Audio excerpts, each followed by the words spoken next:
Hello, everybody. Welcome to All Villa No Filler. Please remember to like and subscribe. Subscribe if you love the mighty Villa, and if you don't, apparently you support Birmingham City FC. I don't write the rules. It's somewhere in the small print when you sign on to YouTube. Apparently, just what I heard. Rumor. Anyway, it's the day after the night before. Can you believe it? I'm still looking at that league table. Aston Villa, top of it. Real Madrid looking up. Jude Bellingham doing what he always did as a Birmingham City fan and looking up at Aston Villa. Um, Borussia Dortmund, Bayern Munich, Barcelona, you name it. They're all there. They're all looking up at Aston Villa at the top of the Champions League tree. And would you bet against us finishing there? When it's all said and done and we go into the knockouts, the way we're playing at the moment, I really wouldn't. Amazing stuff. Amazing performance against Bologna. I'm just going to have a quick look at it tactically. I'm not going to go on and on about it. I'll try and keep this as short as I possibly can. But a couple of players really stuck out to me. Uh, Three of them, I would say. I mean, everybody was brilliant. I think you could look at Carlos, you could look at Pau, Anana. I thought did a really good job, and I will mention him a little bit. Um, Martinez had to make a big save or two again. Um, so many players last night. Tielemans as well, but all everything goes through Tielemans. He's fantastic. But I think three I'm quite keen to look at are Morgan Rogers, Ian Maatsen, and Jhon Durán. So here we are. It's our old friend, the tactical pad. I don't know a great deal about Bologna this season, only because I knew a bit more about them last year under Thiago Motta. This year, they've obviously had a bit of a change. Their results are draw specialists. They've lost once, they've won once, and they've drawn a million times. But yesterday against Aston Villa, that loss rate got added to. They obviously lost 2-0 away at Liverpool as well in the Champions League. So they've had a tough time of it in England now so far. But at the start of the game, I actually thought they showed a bit of threat, and what they were doing was Aston Villa, obviously, out of possession. We like to go pretty narrow, don't we? And so when the ball was sort of on this side of the pitch around this sort of area, Aston Villa would come across, obviously, into that sort of those banks of four that we like to play out of possession. And Ndoye would stick out here far out left. Now, what was happening quite a bit in the first 10 minutes was that Ndoye would get it, take it down in a bit of space, try and charge inside. And there was one occasion when I think it was Dalinga, the sort of false nine he was kind of playing, timed his run perfectly, got through the middle of the two, took a shot, and Martinez did well to keep it out. So I think Bologna had quite a good game plan for Villa's high line in the opening sort of 10-15, and that's probably when you need to strike against Villa before they can settle down into their into the style of play we like. But what I really did notice as well was that when you look at this here, you can see obviously Ndoye is out left, and something worth noting there, if you look at it, Onana is stuck very close to Fabian, who is a central midfielder and one of the players who sort of makes runs from deep. Now, Fabian, I think, was quite interesting last night, and I thought this was happening a lot in the first half when Onana was on. Was Onana was basically just sticking really, really tight to him, wouldn't let him go. So he'd clearly been instructed by Unai Emery to just watch this guy's runs from deep. And now I do recall last season against Olympiacos. Now, I could go back and watch highlights and probably maybe find some examples of it. But things I do remember against Olympiacos was that quite often you get a player like Danny Pedent would come deep and wait for players to make runs from deep beyond Villa's high line. And I thought of every team who played against us last season at Villa Park, I think Olympiacos did the best job of actually affecting Aston Villa's high line and exploiting some of its vulnerabilities. I think very few teams were capable of doing it last season. I wonder if what Onana did with Fabian was a means to prevent a repeat of that. Maybe it's a lesson we learned from last season, or perhaps it's just something that Unai Emery had been watching enough of Bologna and had seen that these are the sort of runs Fabian likes to make from deep, beyond defences into the box, and just instructed Onana when we're out of possession, just stick close to him and man mark him and sort of take him out of the game really. And I think Onana did a fantastic job of that generally in the first half. Superb stuff. It really was. And I think that really did help nullify. Nana had at any point switched off and Fabian had had a little bit more free rein to do what he could do. I think Bologna could have caused us quite a lot more problems. But on one occasion, when Fabian did manage to break through, it was this, where now there were some question marks on commentary between Ali McCoist and Darren Fletcher as to whether Fabian was onside. The linesman did give it as offside. However, had this ended up in a goal, I think it would have been very, very tight. I do personally think it was a toenail off, but looking at this, it's very hard to say. And I think something you can point out is that if you look at Maatsen on the far side, who potentially is keeping him on, what you would say is that Maatsen obviously is probably the least experienced of playing in Villa's high line. So maybe just a slight lack of sharpness. And you can see that Maatsen knew he might have screwed up because he sort of stopped. You can see every other defender there now running beyond, and what Maatsen had done is essentially a little bit too late, tried to take a step back. So that was just somewhere where I think the Highland got a little bit caught out by Maatsen being a player who, frankly, hasn't played in it that often, and obviously we'll just get better and better at it. And I'll talk about Maatsen more in a second. I think he was fantastic last night. But look, and again here, it was Fabian got forward, the ball got across, and Bologna very well could have scored from it, but Maatsen did a great job in coming back and clearing it. In the end, he was given offside, but if it had gone in, big question mark. So Maatsen, well done there to sort of make up for the mistake he made with the high line there. But you can see what Bologna were trying to do. Players running from deep, in beyond. And you could say that was one occasion where Fabian got in behind where Onana maybe just left him. But generally in the first half, I thought Onana superb in stopping Fabian from really impacting the game in the way he probably would have liked.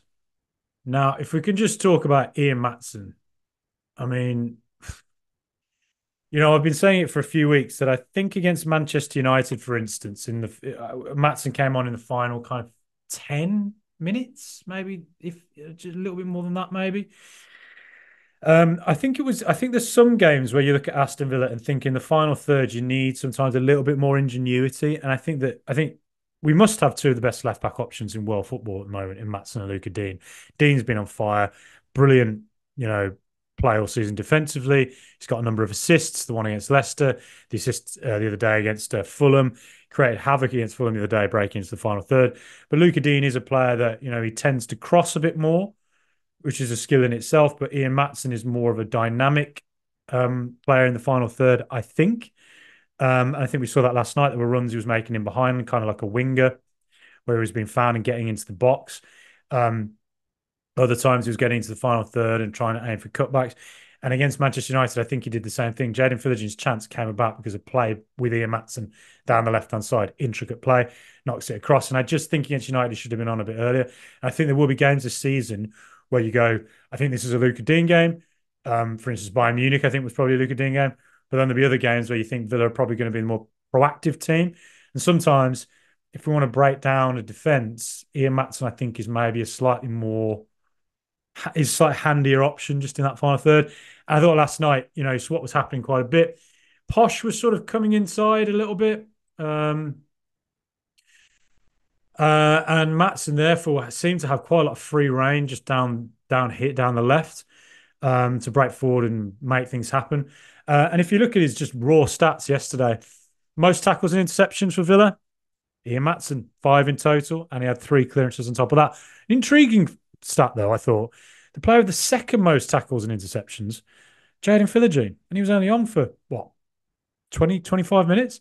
And I noticed it in the game. There were like a couple of occasions where Bologna were trying to play it out from the back, and Philogene was just on the case, with whether it was Lykogiannis or whoever it was, trying to play it out.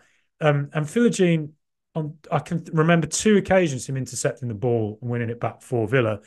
And that seems to be a bit of a secret weapon of his. He did it at Hull last year. He was one of the best in the Championship at winning the ball back, and his defensive numbers for a 4 were really good, which you assume is not just defensively tracking back, but also defensively pressing. And he's repeated that at Aston Villa. Against Bayern Munich, his stats for that were really excellent. I think I recall against Man United as well, his stats were good for that. And yesterday, just barely on the pitch, really, relative to everybody else, 25 minutes maybe max, and 3 tackles and interceptions, again pressing from the front and making things happen. So again, really good sign for Philogene as a sort of pressing forward, I guess. Now back to Maatsen, four take-ons, two of them successful. I think that was one of the best in the team. Third highest number of completed passes on 44. Aerial duels, he had three. He won all of them, won all three. Only player who had more aerial duels was Jhon Durán, five. He won three. Talk a little bit more about Jhon Durán, how impressive he was. Um, and nine progressive passes received as well. Only Morgan Rogers had more than that on 11. So that progressive passes to me implies Maatsen pressing forward, receiving the ball, and essentially getting forward and trying to make things happen and being in a key attacking outlet. I think Maatsen yesterday, I think you could see it on your eyes. You can see it there in the stats. I think overall he was excellent. I think there's one or two occasions that you could say he's a young player and he's going to improve and he's going to get used to playing for Aston Villa. One was where that high line incident, just at early in the first half, and there were a couple of occasions where I think he maybe tried to be a man and got caught, or maybe just held on to the ball slightly too long, but overall managed to keep it, managed to just pass it back to the keeper or whatever. But there will be a couple of growth phases for Maatsen with Aston Villa. But overall, I thought yesterday, arguably our man of the match. I think he was excellent. Now we move on to this man, Morgan Rogers. Now, I've been saying this since I saw him play against Wolves last season. That was the first time I saw him in person. And it was, I think, the game where I really started to see, oh my goodness, what have we signed here? You can go back and listen to it if you want, because I think anybody who was in the stadium that day would have observed that and thought, there's something special with this kid. Uh, you know, um, and I think it was about maybe a month and a half after he joined Villa. He'd shown a couple of signs, in his opening few games that he had something. But in that game against Wolves, what I recall was happening a lot. He was playing on the left, sort of where, Jacob Ramsey tends to play. What he was doing was turning and just gliding past players. He slides and he glides, shifts, slides and glides. And he's able to use his sort of muscularity to get past players without really even sprinting at them. Um, and I think already at the age of 22, you're looking at the emergence of a player who could go on to the very, very top. And I think he will go to the very, very top. And who's to say it won't be with Aston Villa, because it's a different time now. I look at Rodgers, and is there going to come a point in the very near future where we're comparing him to Jack Grealish, and we're saying who was the better player? Because at 22 years of age, I remember Cristiano Ronaldo at 22 at Man United being a player that was superb, but you just knew would get better and better. And I'm not saying that Rodgers is Cristiano Ronaldo, but what I am saying is he's a player who has improved so rapidly in such a short space of time that clearly he's a very intelligent player.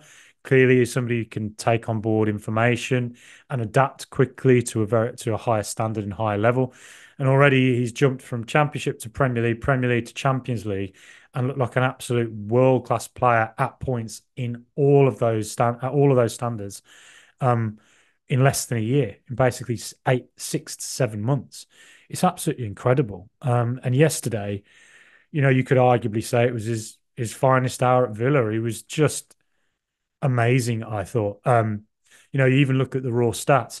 The one that really stuck out to me, it felt like it in the game, but 11 attempted take-ons, 7 of them successful. The amount of just the amount of times you look at stats of games and see take-ons, and extremely rarely do you see a player go up beyond into double figures. 11 attempted and 7 successful. I mean, bloody hell, that he was giving Bologna absolute bloody nightmares. That defence has gone back today, and they're all collectively sat there on a couch talking through their troubles and mentioning the names Jhon Durán and Morgan Rogers. Because, I mean, look at some other stats. I mean, Most passes into the final third, Morgan Rogers with 6. Most passes into the penalty area, Rogers with 4. Most progressive passes, moving the ball for at least 10 yards towards the opponent's goal from its furthest point in the last 6 passes. Just thought I'd get that out there. Morgan Rogers with 10 progressive passes, 11 attempted take on, 7 successful.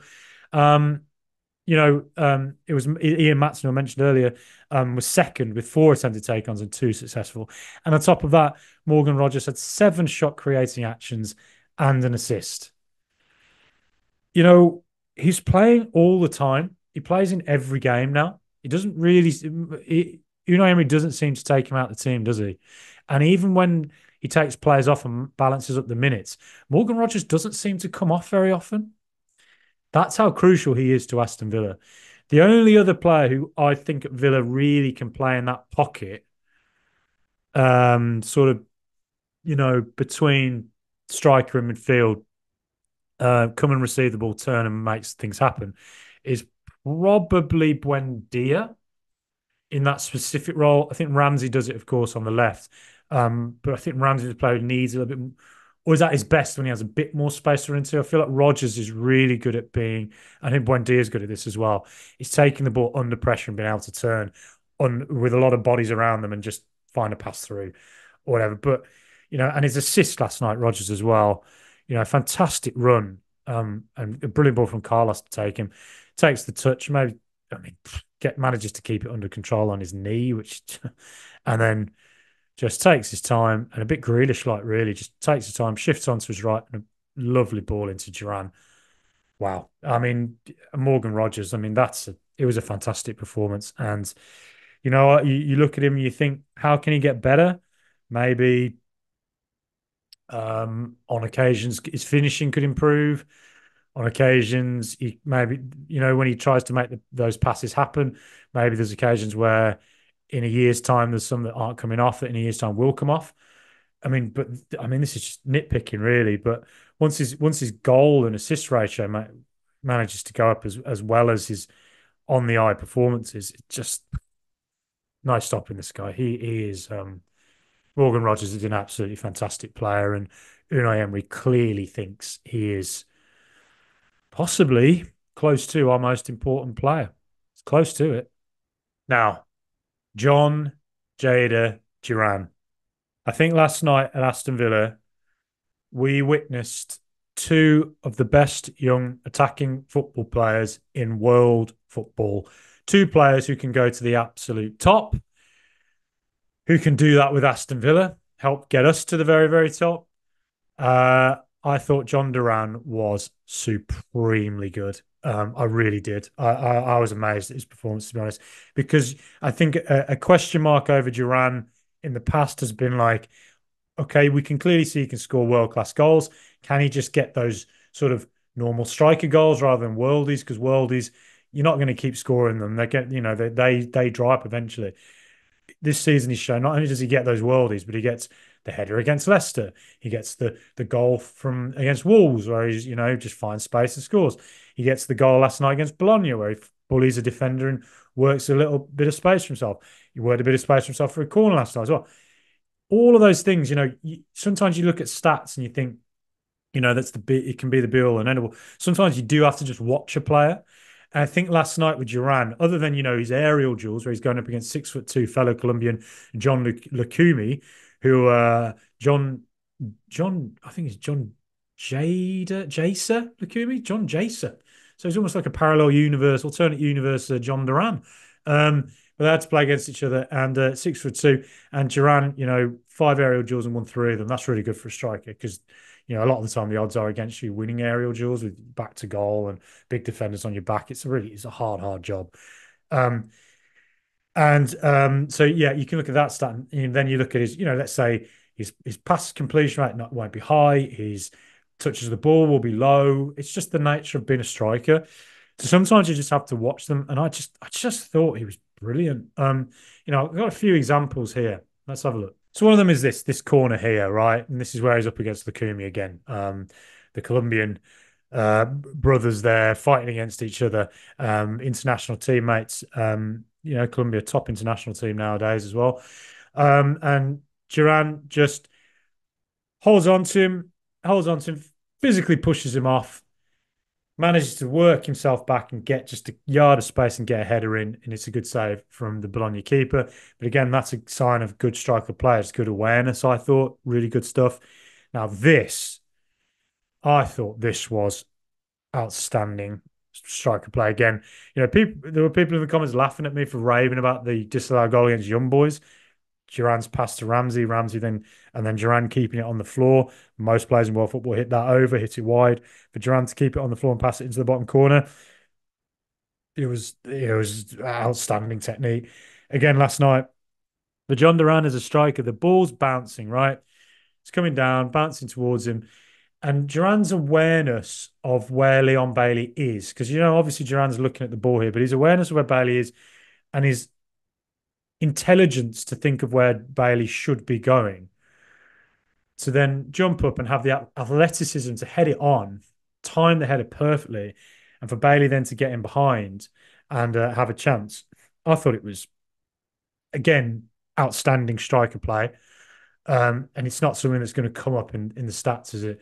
I think Bailey, if he timed it right, he probably should have got a shot away, really. He sort of missed the ball. But all in all, I just thought it was a superb bit of play from Durán. Something else I noticed last night from him, I thought he there were occasions where he passed the ball instead of shooting. Now, I thought that was interesting because typically what Durán likes to do is obviously take a shot. And there were occasions where I remember Ali McCoyston in the first or second half said, I'm just asking them to shoot, just shoot the ball. And one of the players that had the ball was Durán, and he had to pass it. Now, what I would theorise and what I'd be interested to know is, when Durán scored that absolute scream against Everton, did Unai Emery look at him and say, like, look, amazing goal, fantastic stuff, but by and large, those chances don't usually go in. It's why they tend to be goal of the season contenders. And I wonder if he's sort of talked to Durán and tried to sort of improve his all-round game plan, say, look for the pass. I think for Durán, when McCoy's was saying, just take a shot, what Duran's probably going to have to learn is probably just knowing when the right time to pass and the right time to shoot is. But what you saw last night, I thought was a development in his passing game. I think it's something we haven't seen loads of from him in his sort of year and a half at Villa. And last night, I thought we did see a lot more signs of it. And one example was here, where he got the ball in the exact same spot where he scored against Everton. Now, he has every right to take the ball forward there and think, well, why don't I just whack it top corner again? Because I've done it before, I can do it again. Well, instead, he looked for his teammate, his strike partner, Morgan Rogers, who occupies a bit of space. Duran's come to receive it, turns, lovely pass, lovely weighted pass into Morgan Rogers, who then takes a touch and he himself shoots from distance and almost scores. So I just thought that was, a good example of Duran's sort of all-round play improving as well. His weight of pass was really good. Just his sort of game intelligence, I think we saw some signs that it's getting better last night. And then yesterday, again, Diego Carlos with the long ball forward to Morgan Rogers. Look at Rogers here, running from deep. Super stuff. Great touch.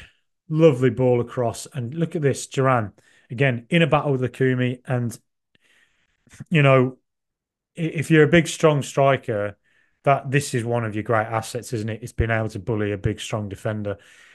He's gone up against a really tough defender here, and he's just managed to outmuscle him. And by doing that, he's managed to work himself just the tiniest bit of space to get the shot away and score. I think there were a lot of reasons to be really, really excited by what Jhon Durán did last night. I think, again, arguably, you could say he was man of the match. There's a lot of players you could argue that case for. I think I sort of veer towards Maatsen and Rogers, but I think Jhon Durán as a striker last night looked absolutely brilliant. It was a super performance from him, and I think it's going to be very interesting to see how Emery continues to balance up the minutes between Durán and Watkins. But it's what he's going to do. Maatsen, Dean, Durán, Watkins, Onana, and Boubacar Kamara coming back. These are all players who are going to get their minutes balanced up in the weeks and months ahead, particularly as we have so many games coming. Fantastic stuff. What a performance. What a team. Please remember to like and subscribe. Thanks, everybody, for watching, listening, and whatever else. Up the mighty Villa.